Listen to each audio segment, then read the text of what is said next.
Hi friends, MP cooking ವ್ಲಾಗ್ಸ್ಗೆ ಸ್ವಾಗತ. ನಾನಿವತ್ತು healthy rainbow ದೋಸೆನ ಮಾಡ್ತಾ ಇದ್ದೀನಿ. ಇಲ್ಲಿ ಒಂದು ಕಟ್ಟಾಗುವಷ್ಟು ಪಾಲಕ್ ಸೊಪ್ಪನ್ನು ತಗೊಂಡಿದ್ದೀನಿ. ಇವಾಗ ಇದನ್ನು ನಾನು ಡೈರೆಕ್ಟಾಗಿ ಜಾರ್ಗೆ ಹಾಕೋತಾ ಇದ್ದೀನಿ. ಯಾವುದೇ ರೀತಿ ಸೊಪ್ಪನ್ನ ನಾನು ಬೇಯಿಸ್ಕೊಂಡಿಲ್ಲ.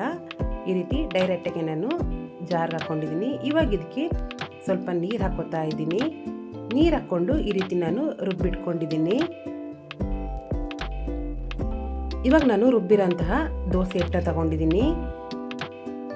ರುಬ್ಬಿರಂತಹ ಪಾಲಕ್ ಸೊಪ್ಪನ್ನ ಇದಕ್ಕೆ ಮಿಕ್ಸ್ ಮಾಡ್ಕೊತಾ ಇದ್ದೀನಿ.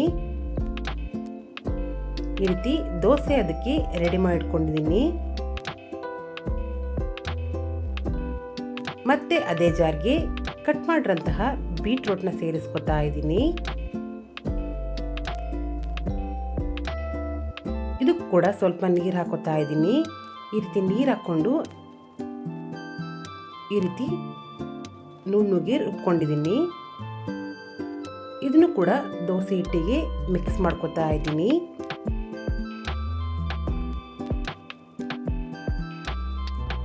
ಈ ರೀತಿ ದೋಸೆ ಅದಕ್ಕೆ ನಾನು ರೆಡಿ ಮಾಡಿಟ್ಕೊಂಡಿದ್ದೀನಿ.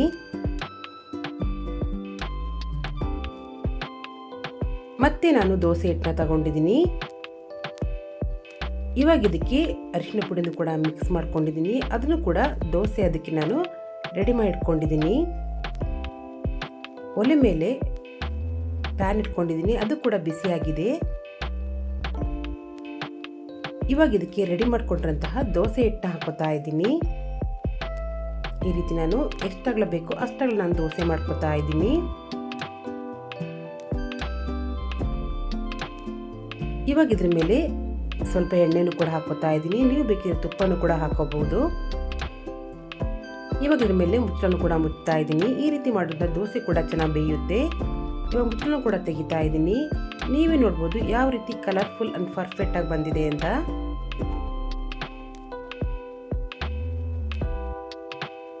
ಈ ರೀತಿ ನಾನು ತಿರುಗಿಸಿ ಎರಡು ಕಡೆ ಕೂಡ ಬೇಯಿಸ್ಕೊತಾ ಇದ್ದೀನಿ.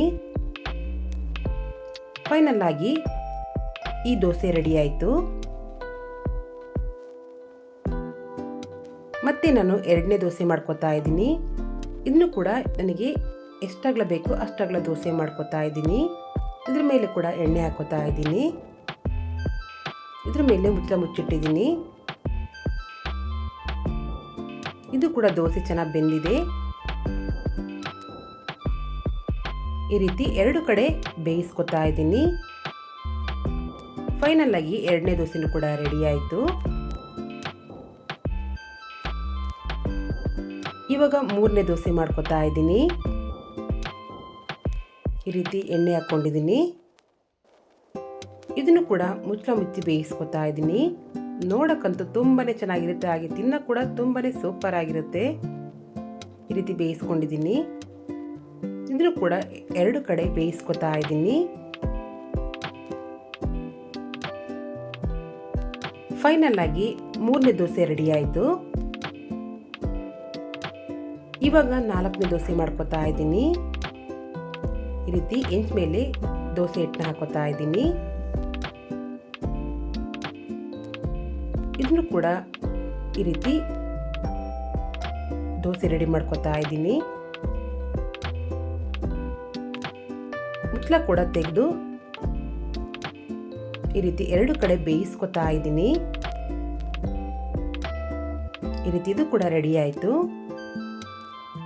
ಫೈನಲ್ ಆಗಿ ರೈನ್ಬೋ ದೋಸೆ ರೆಡಿ ಆಯಿತು. ಇದು ಚಟ್ನಿ ಜೊತೆ ತುಂಬಾನೇ ಸೂಪರ್ ಆಗಿರುತ್ತೆ.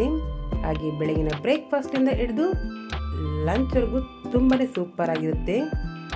ಯಾರಿಗೆ ತರಕಾರಿ ಇಷ್ಟ ಇಲ್ಲ ಅಂಥವ್ರಿಗೆ ಈ ರೀತಿ ಹೆಲ್ದಿ ದೋಸೆನ ಮಾಡಿಕೊಡಿ. ಒಂದೇ ರೀತಿ ದೋಸೆ ಮಾಡಿ ತಿನ್ನೋದಕ್ಕಿಂತ ಈ ರೀತಿ ಕಲರ್ಫುಲ್ ಆಗಿ ಮಾಡ್ಕೊಂಡು ತಿನ್ನಿ. ತುಂಬಾನೇ ಸೂಪರ್ ಆಗಿರುತ್ತೆ. ಮಕ್ಕಳಿಗಂತೂ ಲಂಚ್ ಬಾಕ್ಸಿಗೆ ತುಂಬಾನೇ ಅಲ್ಟಿಮೇಟ್ ಆಗಿರುತ್ತೆ. ಖಂಡಿತವಾಗ್ಲೂ ಈ ರೆಸಿಪಿನ ಟ್ರೈ ಮಾಡಿ. ನನ್ನ ರೆಸಿಪಿ ಇಷ್ಟ ಆದರೆ ಪ್ಲೀಸ್ ಲೈಕ್ ಮಾಡಿ, ಸಬ್ಸ್ಕ್ರೈಬ್ ಮಾಡಿ. Thank you.